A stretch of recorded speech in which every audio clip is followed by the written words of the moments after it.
Welcome to the Profit Answer Man, Eric Williams. It's great to have you join us today. Looking forward to talking with you and digging in on this stuff. As am I. Can you share a little bit about yourself and your business? Great. Yeah, I'm Eric Williams, founder of Willity. We help overworked and overwhelmed business owners really get their business process, their schedule, their time sorted out so that they can really live a life of freedom, impact, and driving profit in their business.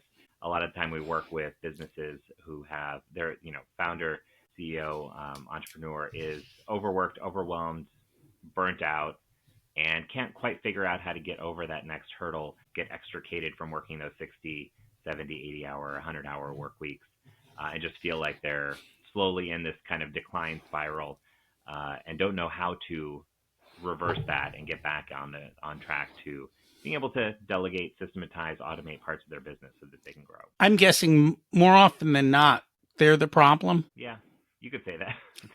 All right, we'll get to that. Yeah, one of my favorite things I like to say is that usually the business problems are the easy problems to solve. The entrepreneur's problems are the hard part to solve, but that's also the fun part and the interesting part and the fascinating part about doing this, because no one person is the same. There's processes and steps that we can go through to get that solved with folks, but that's where the kind of tough magic is in the work. I totally understand. So I know you're also a fan of Profit First. It's helped you a little bit in your business and you've seen it in other businesses. What is it that you like about it, or what's the success that you've seen with it? Yeah. What I love about it is really, and it aligns with the work that I do a lot, even though I work on a lot of the operation systematizing the business, is that when you focus on Profit First, it's really about the intention around how you're handling your finances. Where do you need the profit to go? How much do you need to allocate to what? How are you planning for the future and what that is? I've had so many clients who, because of this overwork and overwhelm, are basically have a vague sense of their revenue, have a vague sense of their expenses.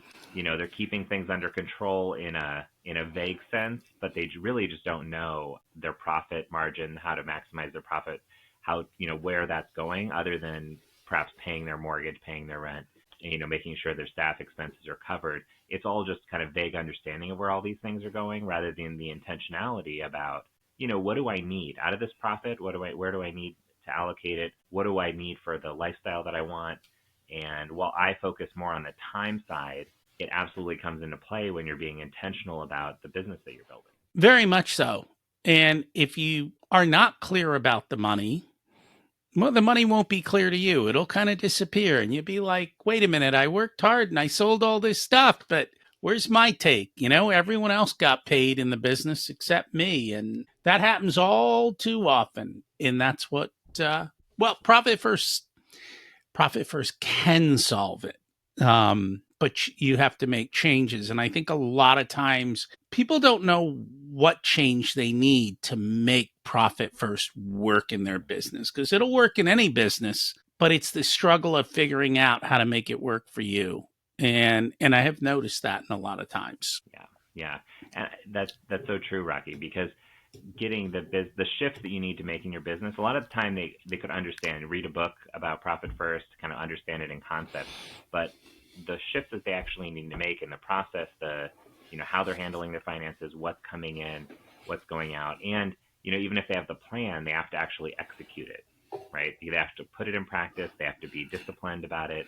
That happens a lot in the operational side too, in terms of what maybe you have a standard operating procedure piece to handle this thing, but if you don't follow it, if you don't follow the rules, it's not going to work, right? So even the best process and procedures in the world are not going to solve it if you don't follow it. I'm not surprised that a lot of business owners aren't disciplined. A lot of them are visionaries, idea people, or they're tradespeople in the fact that they're the ones doing the work. Mm-hmm. And the parts they don't like tend to get ignored or put last. And unfortunately, money is one of those. And the reality is, we're not charities, so we better make it a priority. Otherwise, we're going to struggle with it more often than not. So our goal today is to talk about how to work less while achieving more, even if you're currently burning yourself out with your current workload. So how do we do this? Like, where do we begin? It's all about knowing where you're at.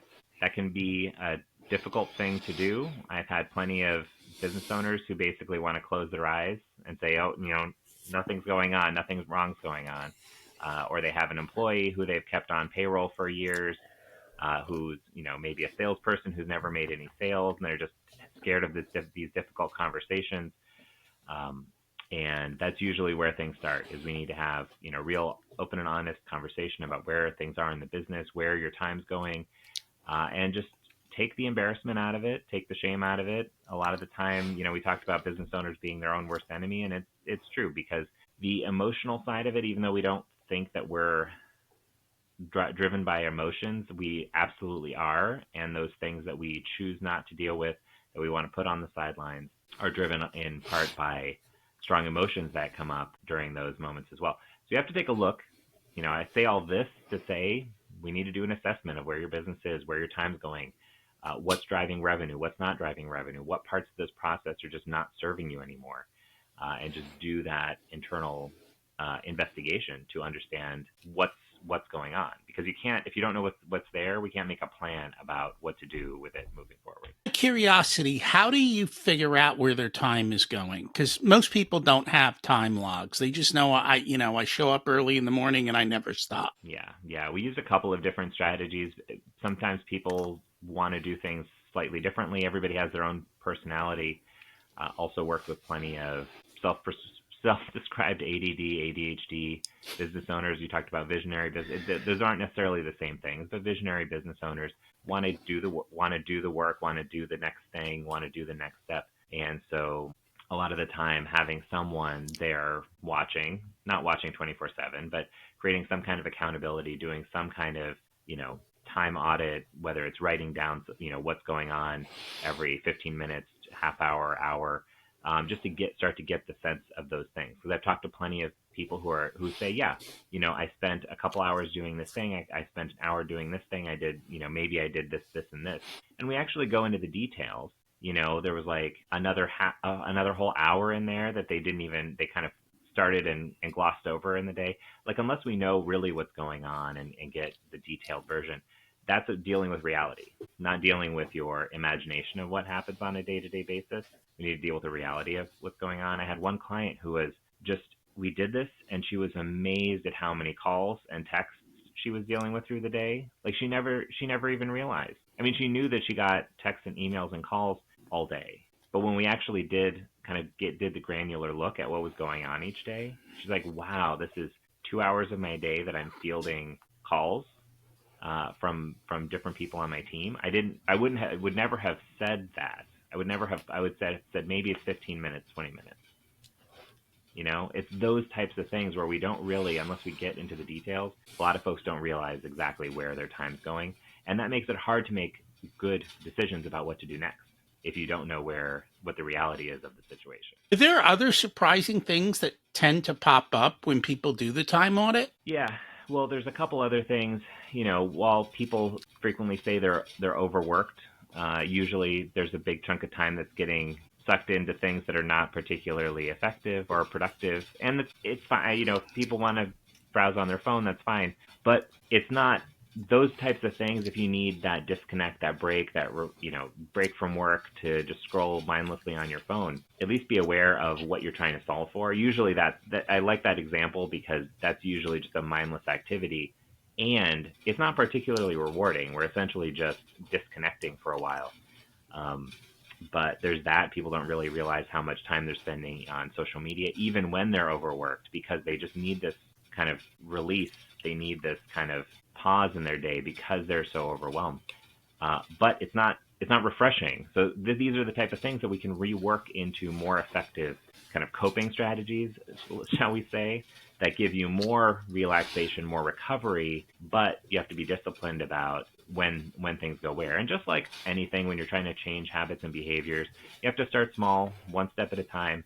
A lot of people can't go from 0 to 60 all at once, but you need to be able to step in the right direction. And this is something I've been talking about a lot recently, which is moving from a lot of business owners feeling like they're in a downward spiral where they're stressed, overwhelmed, staying up late, not getting enough sleep, which means they have brain fog the next day, which means they're moving slower through their tasks, which means they take longer, which means they need to stay up later the next day to catch up. And it just becomes the cyclical problem that they have trouble getting out of. and really needing to slam on the brakes on that downward spiral and start to take those small steps up, back, building momentum in the upward direction. But it does take these small things like, putting the work down, getting to bed, getting a full night's sleep so that you can be at closer to full capacity rather than operating at 50% capacity the next day. So it's having these couple of things that start to move you in the right direction and get you out of that downward spiral. Every quarter, I go back through my calendar and I do a time audit. And part of it is I can see how much time I spent on clients, how much time went to the podcast, how much time went to other groups of items. And every time I go back and I do it, I get the same aha. You're not very busy. You should be getting a lot more done in the time you have. There's a lot of wasted time in there that is just happening. Yeah. And I tend to realize that. And it's good to do that. And there's certain times there's certain times where I'm working on prepping for clients. And even then I've learned to start just timing it and saying, okay, this is how my time went. All right, that's how much time all of these things took. But yet I spent 6 hours, but only 3 hours was doing it, which means you're screwing around. So it just gives me that feedback that I am not as efficient as I might think I am, and that I can get a little bit more focused and I can work on those types of skills to be able to do it. And I think the biggest thing, you mentioned texts and calls. Every time you get distracted, especially if you're doing thinking work, trying to get back to it, forget about it. Like if you've got a 2-hour block of thinking and you get 4 texts and 4 calls, nothing's getting done. And you wonder why. And it's because you're constantly knocked off. Then you wonder where you were. Then you go on social media for a minute, and then 15 minutes goes by. And then you come back to it. And so doing the time audit, I think, is very, very important. We have a saying, show me a calendar and show me your bank account, and I'll show you where your time and money is going. Right? That gives up. We don't even need to talk to the people. If we can get good time and good that, we know exactly what's going on in the business. We can pinpoint where the issues are and fix and help that all come together. Yeah, absolutely. I love that analogy. And I wonder if I could work that into my process too, of just looking at their calendar and looking just without talking to them. I always find it important to talk to people because that's also where, the why behind it. We can tell, from the calendar and from their bank account, what's happening, like what's the result of this thing, what's the kind of current status, but it doesn't necessarily say why, because the why, the kind of person behind it, that part's the hard part to change. We talked about businesses being relatively easy to fix. You look at the calendar, look at the bank account, you can pinpoint the shifts that need to happen, but how you motivate that person to make the shift, the hurdles that they're grappling with, those are a little bit harder.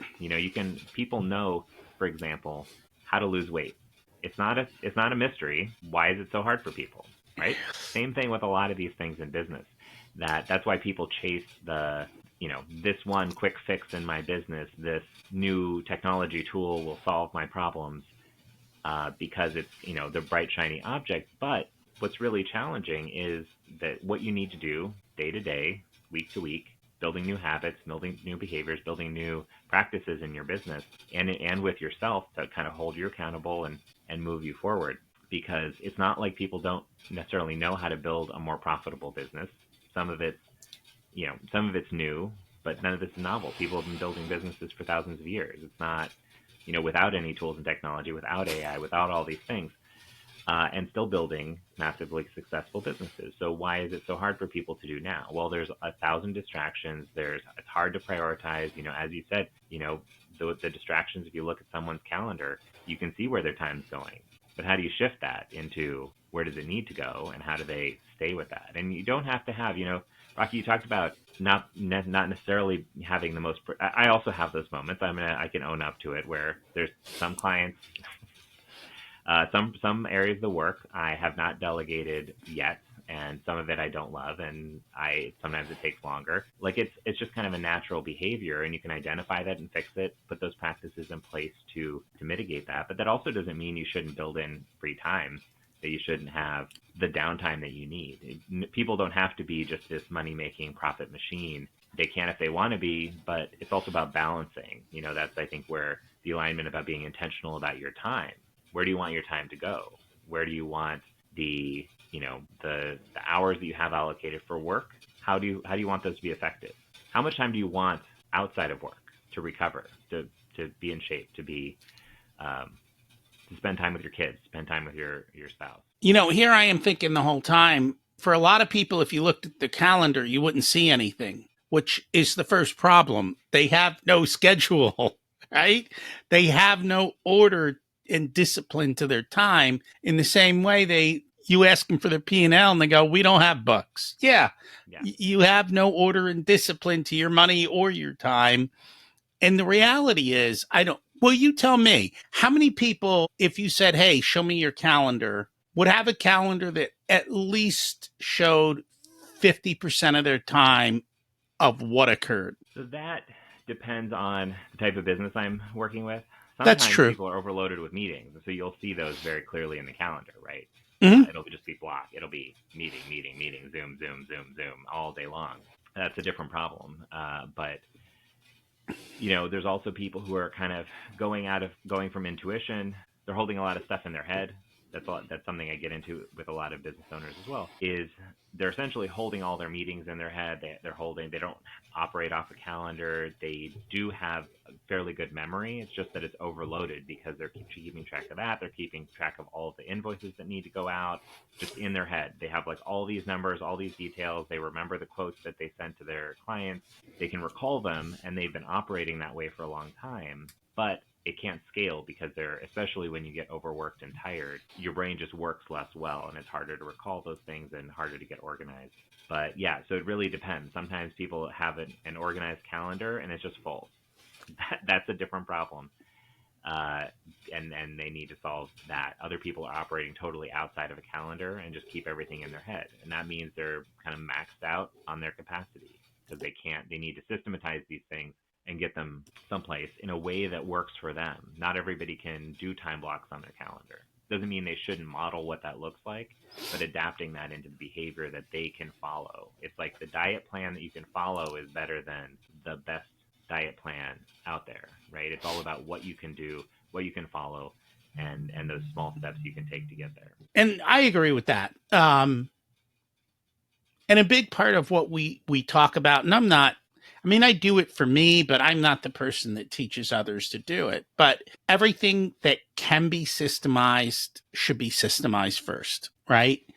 And optimized too, and automated. And then whatever can't be systemized or automated or done that way, that's when we delegate. And the things that we don't want to do that can't be systematized or automated, we delegate. And I went through that with email.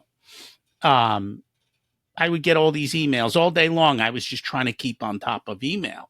And so I was like, okay, I'll pay a VA to do my email. And then I looked at my email and I realized, why am I paying a VA to read junk? And so we actually use software to automate it so that I only get the emails I really want to see. The rest goes into different piles.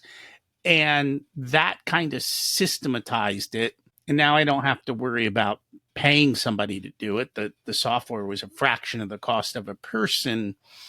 And then I can scan stuff at my leisure and I'm not interrupted all day. And I just know that it's handled. And I'm still shocked at how much time that has saved me. And how much. So it wasn't the stress of looking at the email, but it causes the stress of time, right? It's not that the email's stressful. It's dealing with all this crap ends up being stressful. And that's just one tiny little way to do it. Even this entire podcast, like we're on this platform because everything behind the scenes is automated. I don't touch anything anymore, right? All the way down to everything that happens from now on. Most of it is done like that. And every part of my business, that's literally what I try and do. We actually just added a new tool in QuickBooks and their tagline was saving seconds. I'm like, wow, you know what? This literally saves me 5 or 10 or 15 seconds all the time, but it's a task that I do a lot. And so if I can save those 10 seconds times a lot, it actually turns into real time savings. Yeah. Um, and so just finding these little tweaks and never stopping. It's like just constantly challenging everything, I think has been super helpful for us. Yeah, Rocky, I love that example. If I can go back to the email question or Yeah. your process around email, because I think there's such a good learning lesson there about what to do. Sometimes business owners will, as you said, just delegate. It's there's something that's frustrating. Let me have somebody else handle it. But you saw that when you went back again, that it was unnecessary. There was stuff that was just too much that got delegated. One of the steps of the process that I follow, that I teach with clients, starts with elimination, right? Because that was essentially if you jump to delegation first without doing the elimination step, there's just a bunch of nonsense in there, right? All your spam messages, all the newsletters you're subscribed to, all that stuff. That's why it's such a great analogy, is because you could clear, this is not a complex task, but going through the elimination process and say, do I still need to be getting this? Do I still need to be getting this? Do I still need to be getting this? It sounds like you cut the volume down significantly, probably to 20% 90%, of your emails, 90 20% of the plus emails you're percent. receiving or something. And so sometimes it can be that drastic where just doing the elimination step for you, that was enough to just clear it out, make it manageable. There's kind of a volume of data in this context of the volume was the problem. It wasn't necessarily even the absolute time. It wasn't you know, the volume led to a little bit of overwhelm when you open your inbox and just need to go through. It's saving seconds by not having to review those, but there's a mental load cost of having to review to like look at this. Is this important? Yes, no. You just make the decision beforehand. Unsubscribe, subscribe to what you need, unsubscribe to what you don't. And so that cleaned it up. And so I think that's why I wanted to revisit that, because the elimination piece, just assessing, is this still needed? You mentioned batching. That's the second step in our process, because the switching costs we talked about earlier, that's a huge issue, and that costs 5-10 minutes if you get distracted and have to come back. And so even just doing those two things, I had one client who just implemented batching on a lot of her pieces, and she was able to open up a huge block of time. I mean, huge for her was like 2-3 hours a day that she could do the deep work instead of trying to cram it into like half hour here, 20 minutes here. She was able to open up that time for deep work to focus on one big challenge each day, essentially. And talk about being able to move things forward when you are able to get into a project and focus for 2 or 3 hours. It's crazy, like even if you're able to spend in a project for 15-20 minutes, that's usually how long it takes to kind of get your brain turning on that project. And then you just fly, right? You kind of fly through that project. You're able to focus, exactly what needs to go where. The creativity comes in. And that's why having those bigger blocks of time, being able to shift and move your schedule around is so key. And for me, that one is big. I can't do deep work in 30-minute blocks in between stuff. It just doesn't work for me. And so I need the big block where there's nothing going to interfere as much as possible. Not that I'm perfect during that block, but I am a hell of a lot more efficient than I would be during the little blocks. The little box, I don't know what it is. It's just the way I'm wired, or maybe it's the way everyone's wired. I just find it, like you said, it takes a little bit to get into that mode, to get in the right time in the headspace to be able to look at some of that stuff in that deeper way. And so that's just what I found. All right. So the last problem is the one that, well, I know it drives me crazy. I'm sure it drives other people crazy too. People and making sure they hear what you say and you hear what they say, and then making sure things get done like they're supposed to. Great question. I think that I'm just going to go back to your examples from earlier. Delegating to a VA, for example, and not going through a process of eliminating, batching, systematizing. I always tie those together, and I'll tell you why when we're talking about managing people. Because if you delegate something without thinking it through, without thinking about the process, this is where a lot of people get frustrated when they bring on somebody on their team and they're just not performing. They're not doing it the way that you want, no matter how much you explain it, how much you think you explain it. It's just not happening the way that you want. A lot of folks don't actually go through that, kind of figure out what your mental framework, algorithm, whatever, however you want to say it, about how you make decisions when you built this company, when you built this business. What are your values? How do you go about making a decision? It's a byproduct of your upbringing, your education, your work experience that's leading you to have a very clear understanding about how to solve, let's say, an issue for a client. Someone you hire doesn't have that same mental framework. And this is where there's a lot of conflict because the business owner has what feels like instinct on how to solve it correctly. But it really is a kind of an amalgamation of all of these kind of decision points. And this can be a challenging thing for entrepreneurs to be able to filter that into. So what's the process look like? What's the rubric for making a decision about this? This is where the systematization comes in. Because you don't need everybody on your team to just be clones of you, but where it's important, you want them to make a decision that you would make. Approximately the same similar decision to get a quality outcome for your clients, to serve your customers.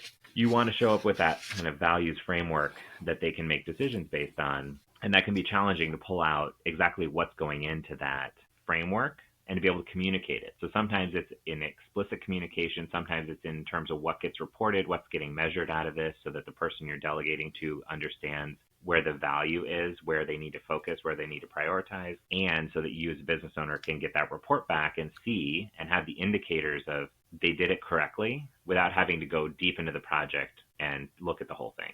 So there's a bigger, kind of more challenging part of building a good team, building good systems around your team. Hire great people, yes, but also give them the support infrastructure in terms of the processes and the practices within the company to be able to support them. Because there's a lot of time you can hire an A player, and if you don't support them, they're out the door. Like those people leave quick because you don't support them. You're not clear with your instruction. The process is not clear about how they need to do and where they have autonomy to make their own decisions. Sometimes people can figure it out. Sometimes they can't.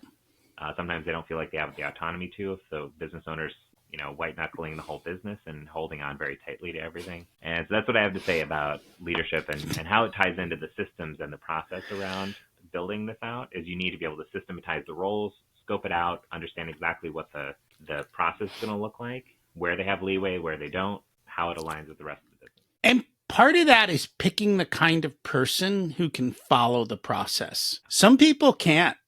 And if the job requires that and they can't, don't hire them. Because you're just going to fight it. And I know I've had VAs in the past that just did not work out. And part of it is they don't follow the process. Part of it is I don't think you realize how much training goes into different things. And it depends on what it is. I think too often people think people know how to do stuff, or they're just like, figure it out. Well, figure it out isn't going to give you a efficient, profitable, repeatable process. Like when you go to McDonald's to get a job, they don't go figure out how to make a burger. They're like, hey, this is how you make a burger here. These are the exact steps. Like it's crystal clear. And I think as business owners, you need to do the same thing. Believe it or not, I have steps for myself for how to do things. Even though I do them all the time, I find when I have steps to follow for myself, I don't have to think. And if I don't have to think, I can execute quick. But if I have to think about what I'm going to do, even though I know how to do it, it takes me longer. Drives me crazy. Yeah, I think whether it was a blog or maybe I did a video presentation around it, was exactly that. How to systematize and delegate when you're a team of one. And it's exactly that, because if you have the process laid out, you get to release it from your brain. Mm-hmm. How nice is that? To just let it go. You know you have it. You know where to find it. You don't have to hold those steps in your brain. You can make space for something else that's more important that you need to solve because you have this process, right? And having that checklist means when you do hire someone to handle that, you can say, here's the checklist. It's already done. I know it works. I followed it myself. right? As long as you're hiring someone who's a good, A player, can follow instructions, understands where they have leeway, where they don't. And that's why the systematizing your business ties into delegating, because you can delegate. You're essentially delegating it to your future self. You get to free up that brain space, because a lot of the time people are just holding on to a lot in their brain and haven't been able to get it out into process. And it doesn't have to be complicated, right? Sometimes people think standard operating procedures are like a big thick binder of instructions. No, it could live as walkthrough videos. It could live as recorded audio. It could live as just a quick checklist. It could live with checklists with photos. Like, it doesn't have to be this huge documentation binder. It's just that you need to have the stuff organized in a way that you can access it, that it gives you enough information that you can follow the path. But it can also be quick, right? If I asked you to explain to me something core in your business, give you 5 minutes, do it right now, I bet you could. You could just, flip up the browser window, say you go here, you go here, you go here. If I recorded that, that's your standard operating procedure, right? I mean, sometimes it doesn't have to be that complicated to do this stuff, to even just get kind of the simple piece of the puzzle, the minimum viable product, shall we say, about your processes and procedures. And that's how I taught my VA how to do stuff. I'm like, here's what I do. I go here, I click this button, I change this, I put this in. This is where this comes from. Fill that in and hit this button, and off it goes. And so that's literally how we do stuff. And everything is templated, checklist, spreadsheet, check off, like all of those things. And we make it as simple as possible.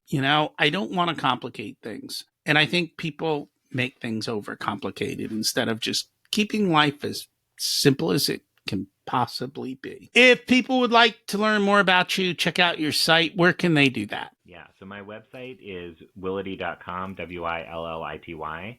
A little bit like my last, well, it's on the video here, I see. So, Willity.com. On there, I have a webinar that walks through the 4 steps to automate and systematize your business.